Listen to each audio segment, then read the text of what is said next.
I still get chills even thinking about that fateful day, much less talking about it. The day my life changed. The day the supernatural brushed its way into my natural existence. But since you're here, I'll do my best to find the words. The journey had taken me across windswept moors and through ancient villages, until I found myself standing before the imposing gates of Clad na Caim, a cemetery renowned throughout Scotland and the world for its mysterious past. Though I'd ventured into ancient sites and remote ruins many times, there was something different about this place. The air was thick with an otherworldly energy, and the skies overhead were overcast, casting a somber grey pall over the landscape. For as long as I could remember, I'd been drawn to uncovering the secrets of the past. Ancient ruins and burial sites fascinated me, but this one felt particularly charged. There were whispered rumors of dark forces at play, of demonic figures that haunted the burial grounds at night, seeking the souls of the living. Despite the warnings, my curiosity overpowered my trepidation, and I entered the cemetery. The atmosphere was heavy with an eerie stillness. The gravestones were adorned with ancient carvings, many depicting scenes of angels and demons locked in battle.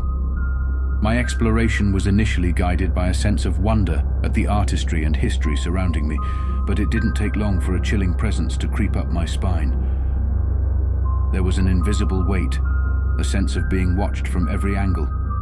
The shadows seemed to deepen as I moved deeper into the cemetery, and the temperature dropped noticeably. It was as though time had slowed, and every step I took was accompanied by a distant whisper.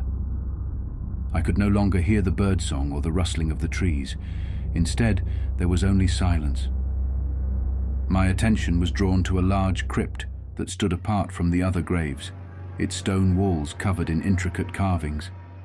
As I approached, the whispers grew louder, becoming a cacophony of voices speaking in a language I didn't understand. My heart raced as I pushed open the heavy stone door and entered the crypt.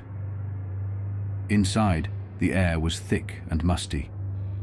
The walls were lined with old stone coffins, and the floor was covered in ancient symbols etched into the stone. At the far end of the crypt, a single candle flickered, casting an eerie glow on the room. The shadows seemed to move on their own, creating grotesque shapes on the walls. As I ventured deeper, I just need a moment to collect. As I ventured deeper into the crypt, the whispers intensified, becoming shrieks of malevolent laughter. Then, out of the shadows they appeared, twisted, massive demonic figures with eyes burning like red embers. My breath caught in my throat as they surrounded me, their forms grotesque and terrifying. "Finally!" one of them hissed, its voice like nails scraping on a chalkboard. "Your soul is rotten forfeit, old pig. About time you came home." Panic surged through me as the demons closed in, their hands reaching for me. My mind raced, and I felt a chill touch on my shoulder. My heart pounded in my chest as I struggled to escape their grasp, but it was in vain.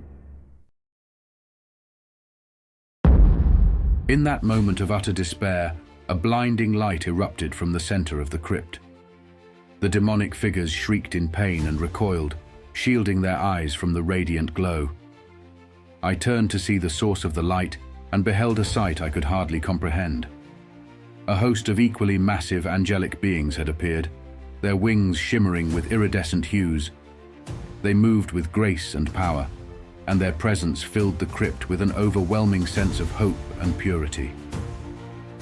The lead angel raised a hand, and a wave of light washed over the room, banishing the demons back into the shadows.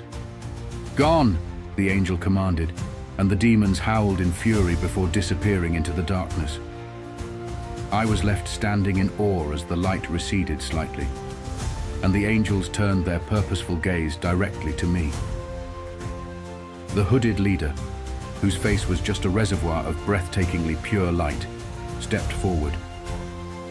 I realized this could only be the Lord himself, Jesus.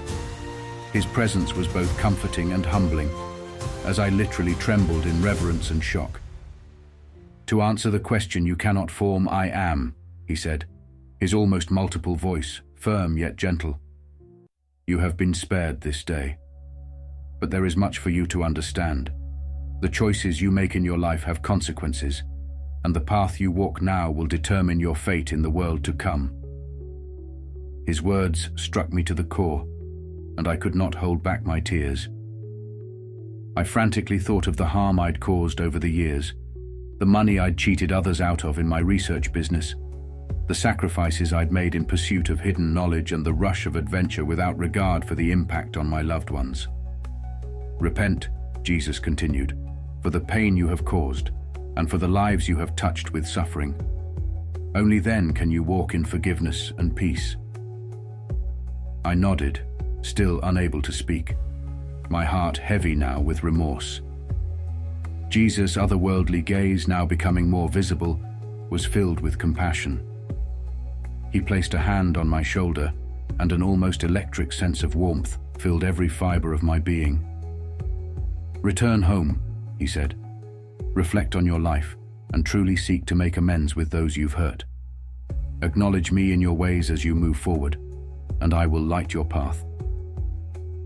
With that, in the literal blink of an eye, Jesus and the angelic beings vanished, leaving me alone in the crypt.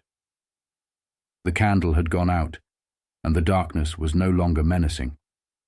I felt a sense of disbelief, all the while swimming in profound gratitude for the chance to change my course. I left the cemetery with a new purpose, determined to atone for my past sins. The journey back home was long, giving me time to reflect on the life I had led and the one I would strive to lead moving forward. As I reached my doorstep, I knew that my experience in the ancient cemetery had been a turning point, a moment that had altered the course of my soul's destiny. The days that followed were filled with introspection and seeking forgiveness from those I had wronged. I found solace in prayer and service to others, guided by the lessons Jesus had imparted to me. The shadows of my past slowly lifted as I worked to make amends, and I knew that the demons I had faced were a warning of what could have been. Though the journey toward redemption was not easy, I embraced it with my whole heart. The memory of my near-death experience remains vivid, even now, a constant reminder of the battle between darkness and light. And as I continue on this path, I hold on to the hope that one day, when my time on earth has come to an end, I will find eternal peace in the embrace of heaven.